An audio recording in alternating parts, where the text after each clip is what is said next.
Ford Thunderbird, the original American dream machine.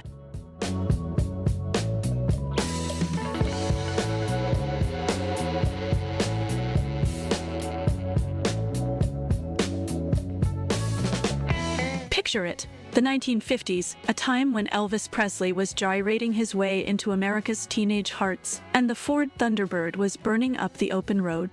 Launched in 1955, the Thunderbird wasn't just a car, it was a statement, a four-wheeled declaration of post-war optimism and sheer American chutzpah.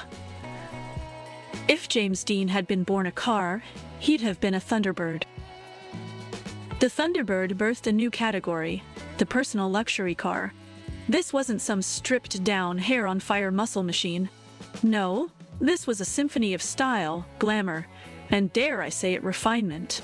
It had the kind of body that made Marilyn Monroe look like a flat-chested schoolgirl. Sleek, curvaceous lines that seemed to go on forever, topped off with more chrome than a Vegas casino.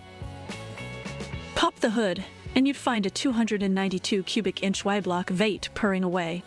It turned out 193 horsepower again, not earth-shattering by today's numbers, but back then it was something rather special.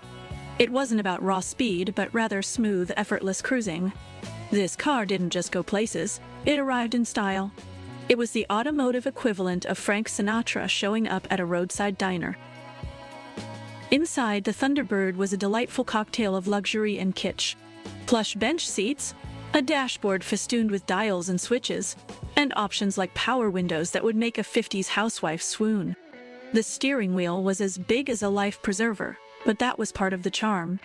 This was a car that coddled you, whispering sweet nothings into your ear as you floated down the boulevard. Driving the Thunderbird was akin to piloting a cushioned cloud over a sea of silk. The suspension was softer than an overripe banana, gliding over bumps as if they were mere figments of a less sophisticated imagination. Handling?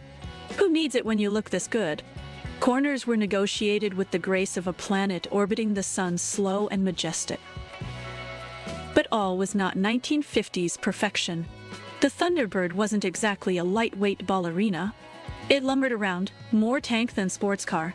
And if you tried to take a corner at speed, you'd get an experience akin to maneuvering an oil tanker through a garden hose. Fuel economy? Better to ask how well it could desalinate seawater because, my friends, this thing drank like a sailor on leave.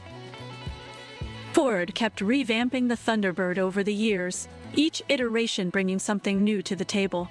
But let's be honest, the original was the true icon. It captured the essence of America's post-war dream. It wasn't merely transportation. It was an experience, a glamorous ride into the sunset of the American dream. Why does the Thunderbird still capture our imagination? It's simple. It represents a time when cars were more than metal and rubber. They were an extension of your soul. The Thunderbird wasn't just about getting from A to B. It was about the journey, the glamour, the lifestyle.